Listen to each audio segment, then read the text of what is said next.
भोपाल के लव जिहाद मामले को लेकर विधायक रामेश्वर शर्मा का बयान सामने आया। उन्होंने कहा, लव जिहाद महापाप और घिनौना कृत्य है। यह इस्लामिक कट्टरता की पैदाइश है। ये लव जिहाद केवल भोपाल में नहीं बल्कि पूरे प्रदेश में और देश में संचालित करने का षड्यंत्र चल रहा है। भारतीय जनता पार्टी की सरकार में डॉक्टर मोहन यादव के संज्ञान में यह बात लाई गई थी। पुलिस कमिश्नर और पुलिस के आला अधिकारियों को मैंने बताया था कि इस घटना में केवल 2 लड़के लड़कियों का सवाल नहीं है, इस घटना में सैकड़ों लोग निकलेंगे। मैंने पहले ही कहा था कि इसकी जांच होनी चाहिए कि उन्हें मकान देने वाला कौन है, लड़कियों को मकान तक पहुंचाने वाला कौन है, उनको वहां भोजन और खाना की व्यवस्था करने वाला कौन है। इस लव जिहाद की पूरी घटना जिहादी मानसिकता का प्रमाण है। इसलिए लव जिहाद करने वालों की कमर भी तोड़ी जाए, हाथ पैर भी तोड़े जाएं और सार्वजनिक उनका अपमान भी किया जाए।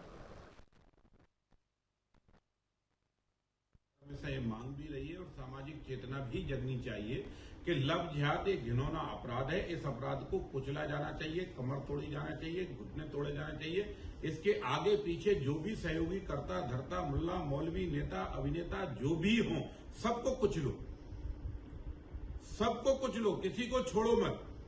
और इसलिए पहले दिन जब लव जिहाद का मामला आया था तो मैंने तत्काल कमिश्नर पुलिस को तत्काल बात की थी और ये कहा था कि केवल 2 लड़का लड़की का प्रश्न नहीं है, इसके पीछे ऐसी ग्रोथ सामने आएगी कि कौन लड़की ले जाता है, कौन रूम उपलब्ध कराता है, कौन भोजन लाता है, कौन लड़कियों को जाल में फंसाता है। ये सारा जो जाल बुन रहे हैं, इसके पीछे बहुत बड़ा ग्रोह काम कर रहा है। और इस ग्रोह से लड़ने के लिए पुलिस तो अपनी कार्रवाई कर ही रही है, लेकिन सामाजिक चेतना के लिए जाति के जो नेता हैं, जो जातिगत भाषण देते हैं कि हमारी जाति सबल हो, उनसे हमारी प्रार्थना है कि तुम्हारी जाति तब सबल होगी जब तुम्हारी बेटी तुम्हारी जाति में सुरक्षित रहेगी, वहां ब्याही जाएगी। अगर वो तुम्हारी बेटी तुम्हारी जाति से इस्लाम में ब्याही जाएगी तो सुरक्षा कहां से मिलेगी। इसलिए सारे नेता, जैन हो, बौद्ध हो, सिख हो, सनातनी हो, सब हिंदुओं को इकट्ठा होकर अपनी बेटियों की सुरक्षा के लिए इन लव जिहादी मानसिकताओं से लड़ना पड़ेगा। बेटियों में जागरूकता फैलानी पड़ेगी।